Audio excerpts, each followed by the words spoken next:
बिहार में अक्टूबर-नवंबर में चुनाव होने हैं और अगर आप सोशल मीडिया को देखें तो उन पर एक तरह का युद्ध छिड़ गया है, जिस पर नए नए मुद्दे सामने लाए जा रहे हैं, नई नई बातें की जा रही हैं। और जब सोशल मीडिया पर या प्रचार माध्यमों में चुनाव युद्ध की बात की जाए तो जाहिर सी बात है कि इसमें सबसे आगे एक ही व्यक्ति हो सकते हैं जो चुनाव प्रबंधन में इस देश में सबसे माहिर माने जाते हैं, और वो हैं प्रशांत किशोर।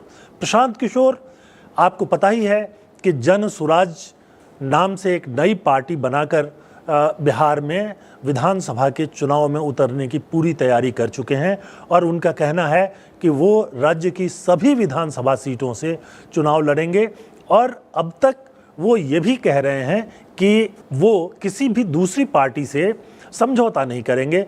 लेकिन सबसे पहले ये कि प्रशांत किशोर जो हैं वो सोशल मीडिया पर चुनावी युद्ध किस तरह से चला रहे हैं। बहुत सक्षम तरीका उन्होंने निकाला है। उनकी जो बातें हैं उसके छोटे छोटे क्लिप्स काट करके फेसबुक पर और दूसरे जितने सोशल मीडिया हैं उन पर डाला जा रहा है और वो जो है फैला करके और बिहार के जो मतदाता हैं उन तक पहुंचाने की कोशिश की जा रही है।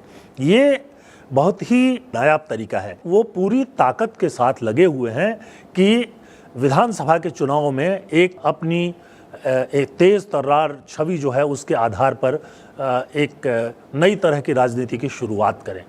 प्रशांत किशोर के जो वीडियो जारी किए जा रहे हैं उनमें कहीं भी जाति की बात नहीं होती है। वो सबसे पहला मुद्दा उठा रहे हैं शिक्षा की।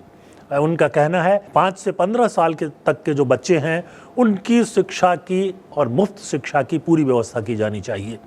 हालांकि जो बिहार सरकार है वो शिक्षा पर अभी बहुत कम ध्यान देती है और यह बात भी वो उठा रहे हैं कि बिहार के जो छात्र हैं वो ग्रेजुएशन के लिए अपनी पढ़ाई आगे बढ़ाने के लिए हाई स्कूल के बाद दूसरे राज्यों में चले जाते हैं। वो दिल्ली आते हैं, वो चेन्नई, बेंगलोर भी जा रहे हैं, वो राजस्थान भी जाते हैं, पुणे भी जाते हैं, मुंबई भी जा रहे हैं। और इसके लिए वो आरोप लगाते हैं कि जो बिहार की सरकार है उसने शिक्षा की उचित व्यवस्था नहीं की है। राज्य की सरकार के पास पैसे ही नहीं है और इसलिए वो शिक्षा पे खर्च नहीं करते।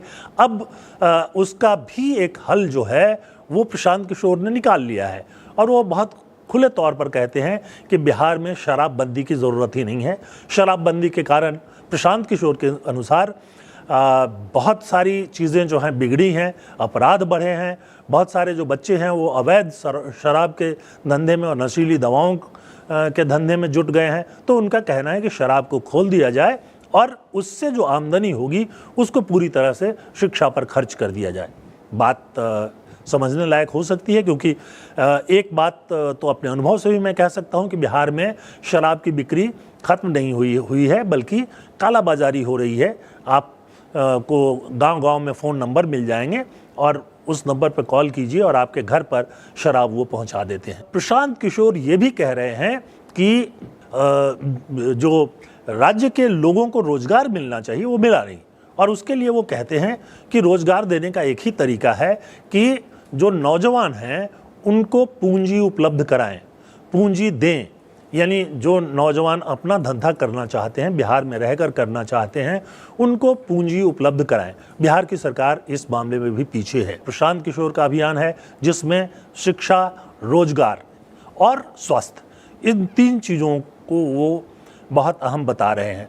सोशल मीडिया पर ये दिलचस्प युद्ध शुरू हो गया है और बहुत समय के बाद बिहार में आर्थिक और शिक्षा के मुद्दे पर बातचीत हो रही है। ये एक बहुत महत्वपूर्ण बात है। लेकिन बिहार जहां जातिवाद बहुत गहराई तक पसरा हुआ है, जहां जातिवाद से निकलना बहुत मुश्किल दिखाई देता है, वहां लोग किस तरह से रिस्पॉन्स करते हैं चुनाव में, इसके लिए तो अभी इंतज़ार करना पड़ेगा।